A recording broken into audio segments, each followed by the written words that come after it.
In any event, I'm Tayab Ali, founder and director of the International Centre of Justice for Palestinians, the ICJP. I'm also a lawyer with a practice in criminal and international law at a leading London law firm. Now, this press conference today is about the loss British Palestinians have experienced in Gaza. The families you will hear from will be speaking about the pain and their loss since Israel attacked following the events of October the 7th. But if we are going to learn anything at all from the tragic experience of the families that are here to tell you their stories, it's important to place the events of October the 7th and since then into their context. Many Palestinians do not see what happened in Gaza as retaliation by Israel in respect of the events of October the 7th. They see this as a continuation of the Nakba that started in 1948, the stealing of Palestinian land and the subjugation of the Palestinian people for 75 years. The heinous and atrocious events of October the 7th did not happen in a vacuum. In the exact same way that you do not excuse what happened on the 7th of October because of what went before it, you cannot excuse what Israel has done since October the 7th because of it. What is happening in Gaza has gone well past any civilized notion or legal notion of self-defense. Palestinians have suffered from 75 years of dispossession, 56 years of occupation, and 17 years of blockade.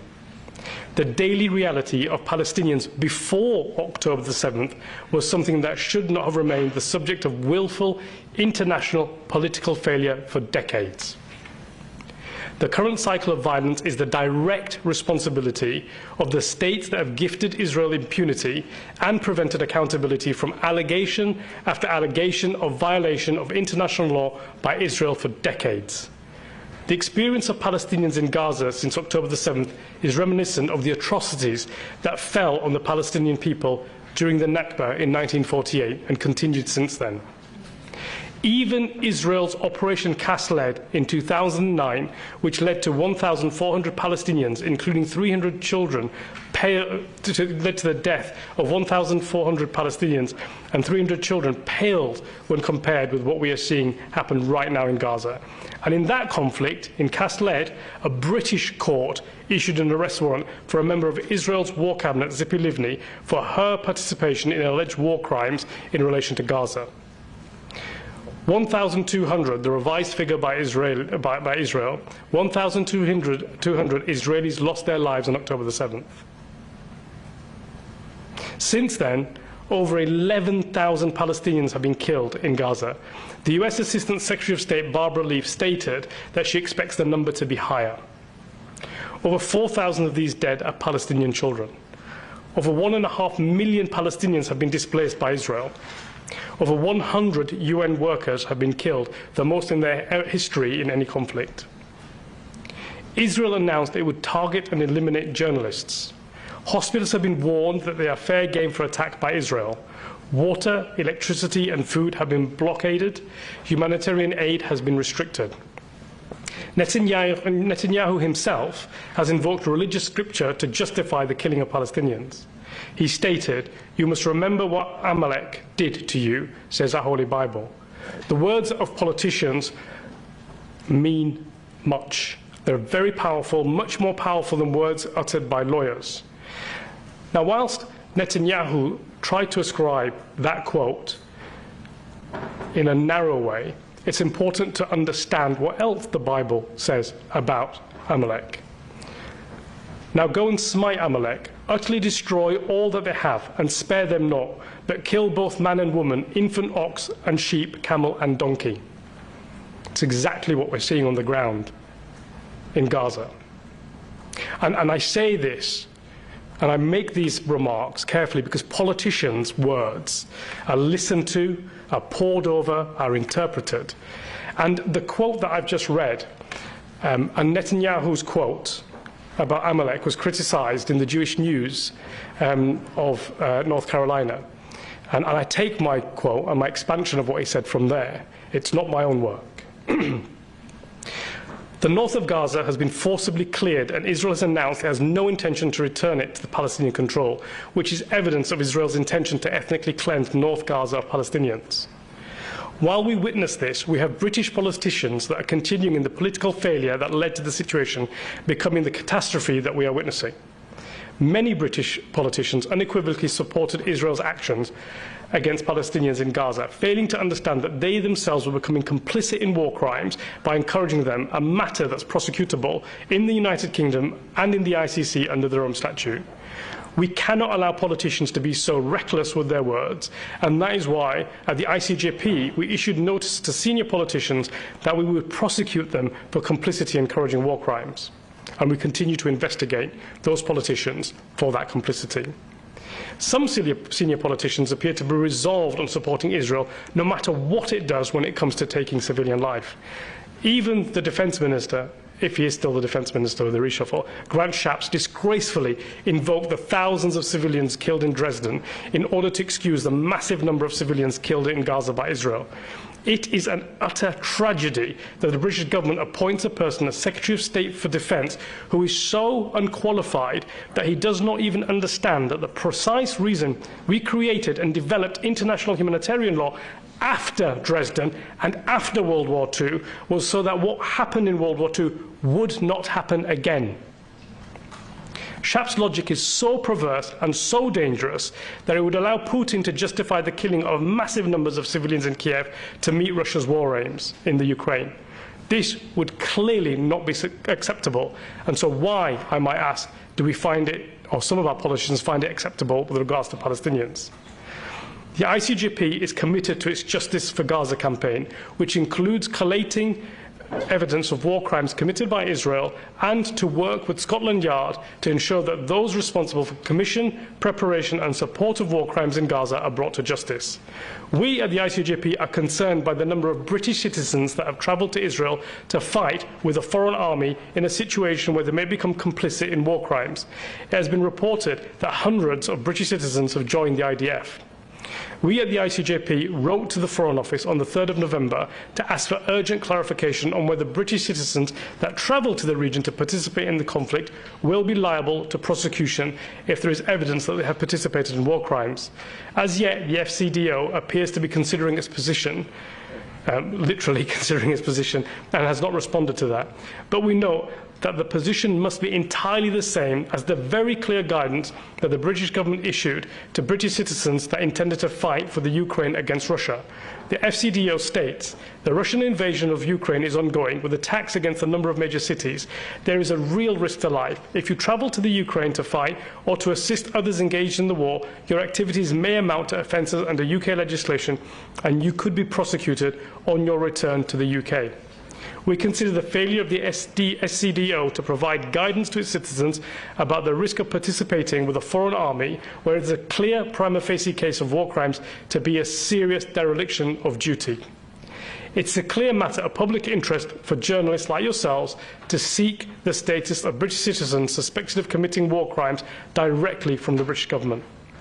Now, before you have an opportunity to hear from British Palestinians with relatives in Gaza, I'd like to introduce Yasmin Ahmed.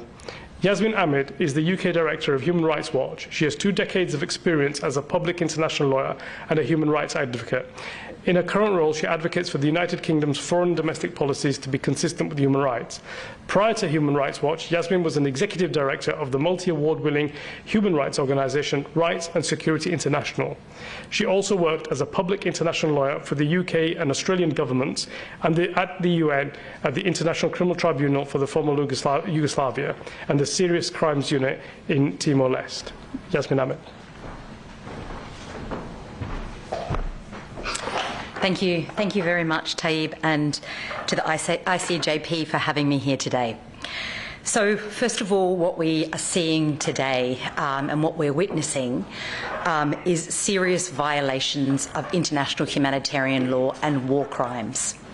And what we need to be very clear about is, to this day, we have seen crimes committed by Hamas on October the 7th, crimes that including attacking civilians, taking of hostages, which continue to this day. There needs to be accountability for those crimes, and they are crimes and crimes that need to be called out for what they are. But those crimes, we have been very clear at Human Rights Watch, do not justify crimes being committed.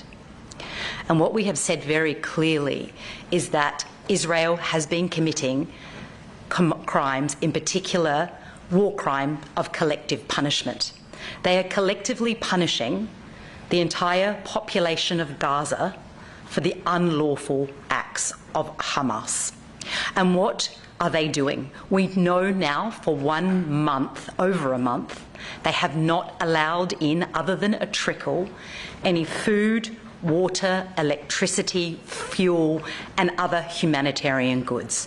And we know that that is possible. We know in the context of previous hostilities that humanitarian provision was allowed for. And it is not happening now other than a small trickle. What we are saying now is that after what we have seen this current weekend, we have seen significant attacks on infrastructure, on medical infrastructure, and we are very, very concerned about this. And this echoes the statements made by the Director General of the World Health Organization, who has said, regrettably, the hospital, Al-Shifa, is not functioning as a hospital anymore. This is the biggest hospital in Gaza, is no longer functioning in this current context. He has said that they have been in touch with medical professionals at the hospital who has said now for days, at least 4 days, there has been no electricity and no water. And now we also know that there is no fuel allowed in. And we know the very, very serious ramifications of no fuel being allowed into Al-Shifa. Just this morning and on the weekend, it's reported that because of this and amid Israeli airstrikes, they are going without oxygen, medical supplies and fuel to power incubators and other life-saving medical equipment. The WHO has said unequivocally that the world cannot stand silent while hospitals, which should be safe havens, are transformed into scenes of death, devastation and despair. Israel has accused Hamas of using hospitals as places that they are attacking Israel. If true, this would endanger civilians and violate the laws of war. It would not, however, give the Israeli military free rein to do anything it wanted against hospitals. And it should be clear that there should be evidence of any military use, which as HRW we don't have evidence one way or another. Hospitals have special protections under the laws of war that they only lose when they are used to commit unlawful attacks. What's more, any attacks on them can only come after due warning. Now let's be clear about a few points here. That it is on Israel, it's its liability to be able to prove that attacks have been coming from the hospital. And also, for it to use warnings, they are only lawful and compliant with international law if they can in fact be executed. Right now, what we know as Human Rights Watch is there is no safe way for anyone to get out of Al-Shifa hospital. There is no way. And in any event, there are people in the hospitals, Al-Shifa and other hospitals, who cannot leave. They cannot leave because of their medical conditions, and there are doctors who are staying there to treat those patients. And nonetheless, we must be very, very clear with Israel that those individuals that stay, the patients and the doctors, remain protected under international law. International law still requires that any attack is discriminate and proportionate. But what we know in the context of Gaza is its healthcare system is absolutely collapsing. 23 out of 35 hospitals in the Gaza Strip are now shut down, amid a context where there are rising, every moment, every minute, there are rising civilian casualties. What Human Rights Watch is calling in this context is that the Israeli authorities should immediately allow fuel into Gaza via the Rafah crossing with Egypt, and should take immediate steps to reopen their commercial crossings in Gaza for humanitarian relief, as they have done in previous hostilities. They cannot deprive Gazans, 2.2 million people, of the fuel needed to power hospital generators and pump water. Willfully impeding the delivery of life-saving relief supplies is a war crime, as is collective punishment. I would like to say that again. Willful impeding the delivery of life-saving supplies is a war crime, as is collective punishment. So what is Human Rights Watch calling on the UK government and on the international community to do immediately? First of all, Israel must allow unimpeded access to humanitarian supplies. As we have said, in previous conflicts, that has been done, and it should be done by the Rafah crossing and Israel's own borders. Yes, Israel has a right to check those supplies, as they have done and continue to have done previously, but they should not stop that. Again, that is a war crime if they are being stopped. They should immediately, the UK government should immediately suspend military and any military equipment and arms that are being supplied to Israel, because of the risk of complicity in grave breaches and war crimes. We know in 2009, in the context of Gaza, the UK publicly stated that our weapons, UK-supplied licensed weapons, were used in that conflict. There is a grave, very real risk that they will be used again in this conflict, and we are saying very clearly military and arms should be immediately suspended. The UK government should take those steps. There should be accountability. We have seen Karim Khan, the prosecutor of the ICC, get up very clearly and speak at the Rafah crossing and speak subsequent to that, and say that there will be ongoing, and there are ongoing, investigations in relation to the crimes that are being committed currently. We know that that investigation opened in 2021 and dates back to 2014, but it is ongoing in relation to now. We are calling on the British government to in fact support those investigations in the same way that they have supported the investigations in relation to Ukraine. Accountability is undermined when accountability is not pushed for in all circumstances where there are potentially crimes being committed. And we know there are in this context. And finally, and just picking up on what Tayab said, I think it is very important to note that this is sitting against a background of over half a century of a violent occupation.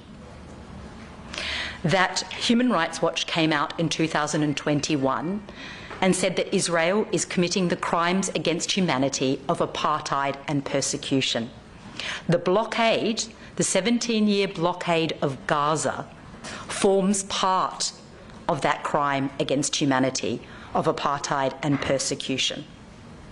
And what we are calling for now is that that must end, and the blockade must end, the siege must end, and that the humanitarian provision must be provided, and that international humanitarian law, as Tayab noted, the law that was born out of the Second World War, the law that provides for us as an international community that should be applied regardless of where it is. The international community should be ensuring that international law and the norms of the international community are applied in this context. It is critical, not only for the civilians in Gaza, for the Israeli hostages that are being held by Hamas, but it is critical for the entire international community.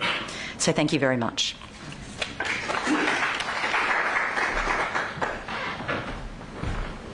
Thank you very much, Yasmin. So we're going to now have an opportunity for you to hear from British Palestinians with family members in Gaza. I think I should say at this point, before that, we've heard lots of voices from family members of Israelis that have been killed or been captured and are kept hostage in Gaza currently. And it's important to also hear voices of British Palestinians and also Palestinians in Gaza.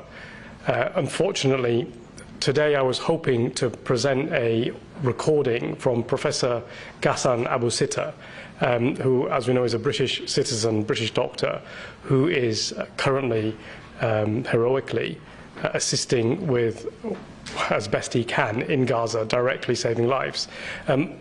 He had promised yesterday to provide me with an audio recording, but he hasn't managed to do that. But I think I just wanted to say that despite the fact that he's working with his hands in the most difficult situations from the ground in Gaza, he's still prepared to let the world know what is happening. And it's really important that journalists live up to their responsibility, which is to report the situation in Gaza and project and amplify the Palestinian voice here. So I'd like to now hand over this press conference to family members of Palestinians in Gaza. Would you like to please join me?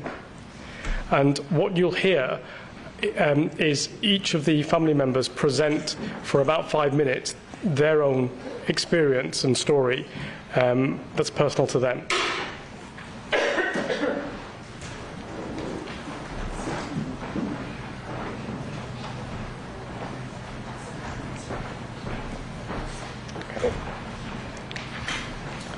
Okay, so I'm going to, because the Palestinian voice should be amplified, I'm going to hand this over to the family members, and there will be a short questions and answer session at the end of this part, and I'll come back to moderate that.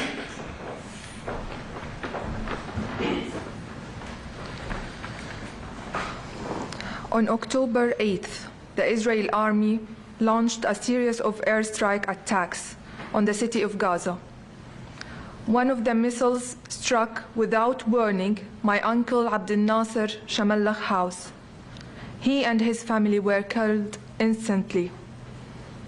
An unimaginable misery in my heart that no matter how hard I try, just won't go away.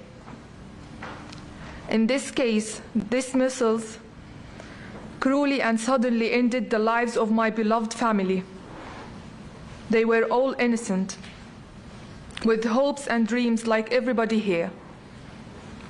At this time, the missile struck my uncle Abdel Nasser Shamallah, who was at home with his beautiful wife Suha, their sons Ahmed, Marwan, Asad, Muhammad and Yazan, daughter-in-law Ward and her 2 sons, Abdel Nasser only 2 years, and Umar barely 2 months.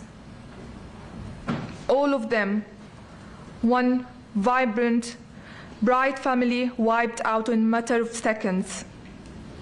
What words can I even use to describe the sorrow and anguish we are all drowning in?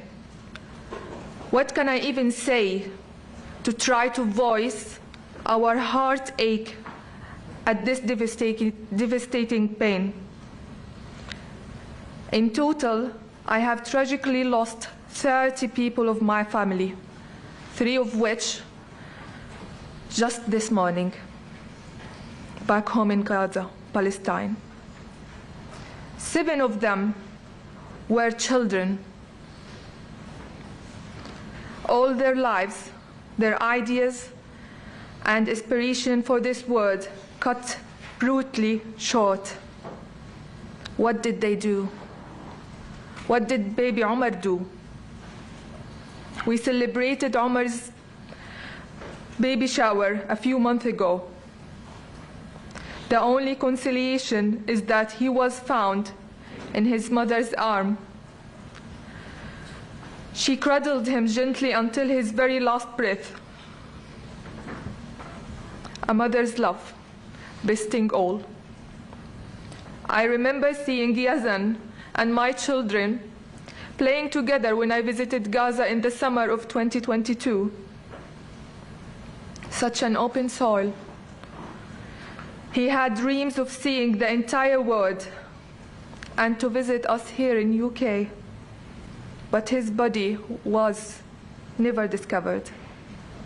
The bombing of his family home so severe that they were unable to locate his body.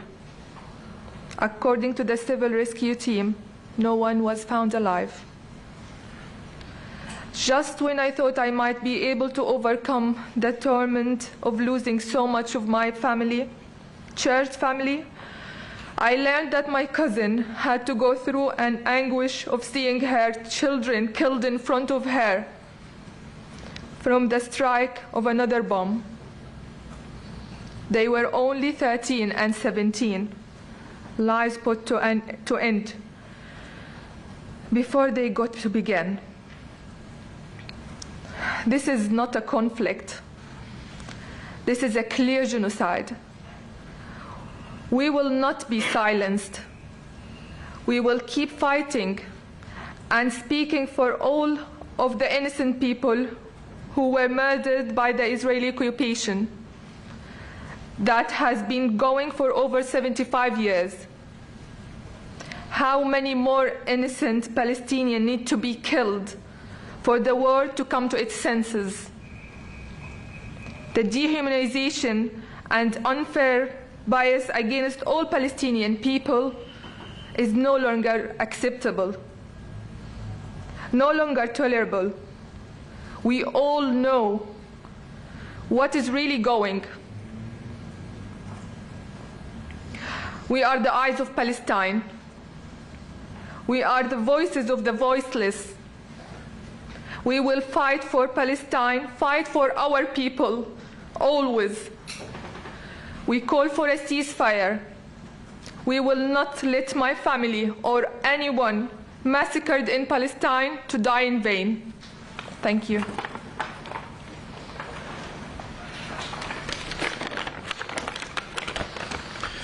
Thank you so much for coming today.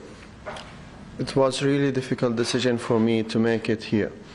This morning, my in-laws' house has been destroyed by the Israeli airplanes. We have no contact with my in-law family. We don't know how many people have been murdered. We don't know how many people have been injured. It's Al-Ashi family house in Gaza neighborhood. You can imagine not having the opportunity to know who has been killed. We just heard from Wafa. She told us about her family, and they never found her family's bodies, killed bodies, although it's been more than 35 days since this massacre, and it's ongoing. I have tried to speak with many friends, Palestinians from Gaza, British Palestinians from Gaza, to come here. They said, Omar, there's no point coming here. We've been saying for 35 days, our people are being killed by the Western weapons. Our people have been killed using the open blank check by the Western leaders. So the Gazans, they don't want to appear on media, the British Gazans. They feel everyone knows the truth, but no one wants to do anything for the truth. No one wants to do anything. I will tell you about my family in Gaza, and then I will tell you about the killed one. So my brother, his name is Dr. Ahmad Al-Mukhallalati. He's right now inside Al-Shifa hospital. He's a plastic surgeon. He was trained here in St. Thomas's Hospital. He decided to move to Gaza in February this year, just 8 months ago, to start the only and the first plastic and reconstruction surgery department at Al-Shifa hospital. He's been there, he said, for 3 days. Israel is surrounding the hospital. Anyone try to come inside the hospital, Israel shoot them. Anyone try to leave, Israel shoot them. There is no food, no water, no electricity, nothing. And he said the dead bodies inside the hospital has been in the hospital for many days, and this, like, the smell, and no one can put them on the ground. So he said anyone move inside the hospital will be killed. And Ahmad's family are in Gaza City. They left the hospital because the hospital is in siege before Israel entered the hospital 3 days ago. They went to their family house in Gaza neighborhood, and now Israel has bombed the family of their my brother's in-laws' house. So we don't know anything about them. We try to contact them. We heard from the news there is 2 airstrikes on that house. The house includes British and Irish citizens. We have contacted the British Foreign Ministry. We told them, you are doing double standard. When the war started in Palestine and in the area, you have evacuated the British Israeli citizens by military airplanes. However, with the Palestinians, you have done nothing for 35 days. Then you put their names, and you know they cannot go to the Rafah border. You know what they replied? They said, for the Israelis, their airport, the commercial flight has been cancelled, and this is something new for them. But you, Gazan, you don't have an airport, and you are not used to the commercial airplane to travel to London. So you are less human people, and you deserve to be killed in Gaza, and we will do nothing. This is a crime by the British Foreign Minister. And by the way, today, David Cameron has been appointed as the British Foreign Minister. Do you know what he said in 2010, 13 years ago? He said, Gaza is an open-air prison. By the way, maybe if the shadow foreign minister said this word today, he will be sacked by Keir Starmer. So 13 years ago, he said Gaza is an open-air prison. Will he say this again today? Will he say the roots of this problem in Palestine did not start this last month? Will he speak about the Israeli blockade of Gaza? This is something unacceptable. As I say, every Palestinian, British Palestinian, Gazan live in London has lost many family members. I have lost 40 family members, 2 families. Entire family has been wiped up. The first one is the judge Fatima al-Mukhallalati. She was the first female judge in Gaza. She was practicing for more than 40 years. She was sleeping in her house with her husband, the judge. She was 75 years old, and her husband was 77 years old. They were sleeping in the house. Their children were with them, and their grandchildren were with them. I will read the names just because they are not numbers. So Fatima al-Mukhallalati, her husband Fahmi al-Najjar, their son Muhammad Fahmi al-Najjar, their other son Firas al-Najjar. Muhammad Fahmi al-Najjar have 5 children: Fahmi, Omar, Abdurrahman, Fatima, Yusuf, and his wife Haneen al-Shawwa. Firas had 4 children: Fatima, Ubaida, Yaman, and Sarah, and his wife Samaha Kila. Also, I lost my cousin, who's my mother's sister's daughter. Her name is Hiba Salim Ammar.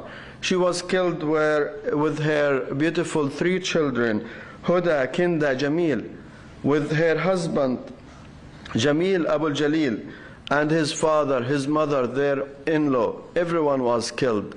These people are not just number.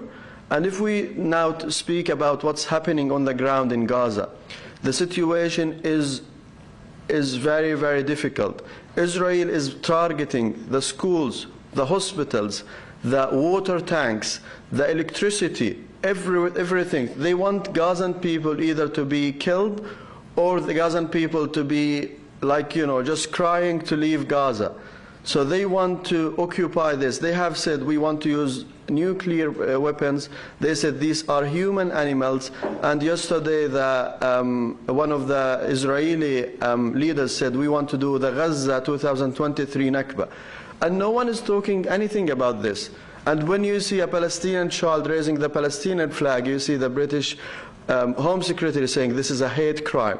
These double standards have to end. I'm here to speak about my family. I'm worried about my family. My family have been killed by British, German, French, American weapons, and they will be accountable. We will go to court. We know the court will not, as the media doesn't represent us, the court will not stand with us. We understand this, but we will never stop talking about Palestine. They are threatening us to defamating us, to making us invisible, to make us sacked from our jobs. We will continue speaking about our people, and the British government have to listen to the people on the streets and have to stop this war. We are calling for this war to be stopped. We want the Gazan people to have the opportunities to live equally as anyone. And we call for the British Foreign Ministry to treat the British Palestinians who are in Gaza equally as it has treated the British Israelis who live in Israel, and not say you are used to live in this horrible situation. Thank you.